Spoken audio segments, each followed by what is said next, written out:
So Sandy had done his homework from the PA. He loved horse polo. So we put him in the Saxon Hotel. We bought a complete riding kit, boots et al, whip, sent him to the Ananda Club and let him do his thing. And did you play polo as well with him? Are you mad? So he just went off and played? He went off and played. Okay. He was just happy to put on the uniform and prance around the Ananda Feeling Club. special, feeling that sense of... Well, that was his game. Yeah. So we appealed to, appeased him. Next thing we go to Londolozi on a tour to show him the thing, and he was enjoying himself. We fixed him up with massage and, you know, the works, and we were going on the game drives. I said, Alexander, you know, it's going to get cold on this drive. I'm offering you a beanie. He said, me? Wear a beanie? Are you mad? Obviously, okay. The cold. Yeah. As the sun started dropping, started getting cold, he said, okay, I'll take that beanie. In his wildest dreams, he'd never wear it. So he puts the beanie on. Now we're going over the humps. So I start the Mexican wave over the humps. And he also, because he's enjoying himself.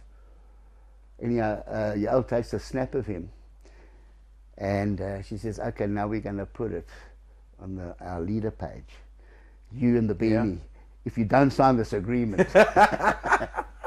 No, he had a good laugh at it. Yeah, so he was also... Yeah, so we got back to Joburg, and then, of course, we got down to contractual level, and I got, to my mind, the best lawyer I could have got. Bruce Cleaver, he was with Weber Wenzel. He soon left them after this contract, but he made sure that we had a contract. We had a contract, a great contract. And one of the last things that Alexander asked me, he said, listen, it's part and parcel of the deal. You give us your operating manual. Okay. I said, okay. So they get all the free training no material sweat and off my back. Of course I gave him the thing. He tied up the deal, 10 years. No sooner had Alexander got back, a year or two later, he got France. Okay. With my operating manual. But good luck to him. Yes. Oh, today he's selling all over Europe. He's opening up. He's a major player in the brand today from France. He was well connected. He knew people like Diane von Furstenberg and all the cognoscenti of Europe. So he did very well. Anyhow, so that was that story. And what happened then was we decided to roll out nationally. And Barak, my late son, had just done his space mission. He did his MBA in Cape Town, and he met all the captains of industry because one of his projects was to go and interview leaders. He did his thesis was on leadership, and he met this guy Ravi Naidu, and Ravi Naidu had the contract to manage Mark Shuttleworth's space mission. And when Barak came there, he said, well, you're the right guy to project manage this situation. So Barak ended up project managing Mark Shuttleworth. Okay. Went to Russia with him, nochal.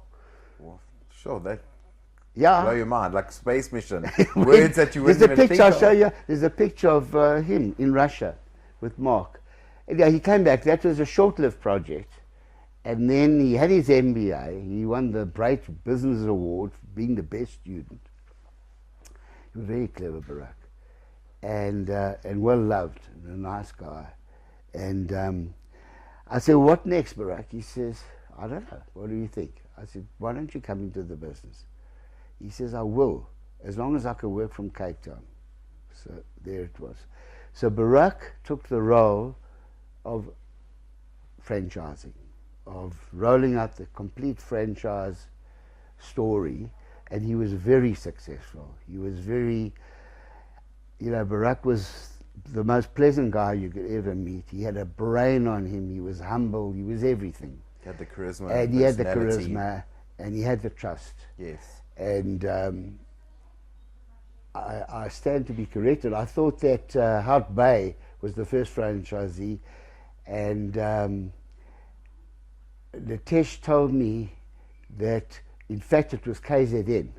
They were the first franchisees in the country. Yes. I remember putting an advert out. It was the with a Scottish band, the pipe band. Yes, the Scottish Tattoo. The tattoo, and that sort of appealed to the people in KZN, and they came for that. That they were the first franchisees, and I think the fourth franchisee was Hout Bay, and they ensconced Barak headquarters were at the franchisee's premises, which was Cronendal then, which is a famous house on the main road of Hout Bay. Yes. It's a haunted house, in fact, very famous. They had recently they had a Thai restaurant there, and they restored it to its former glory. They took all the plaster off the walls. It was really a fantastic place. But there was a big story involved there with a lady ghost. Okay. Yes. So that's when Barak started the franchise operation from there,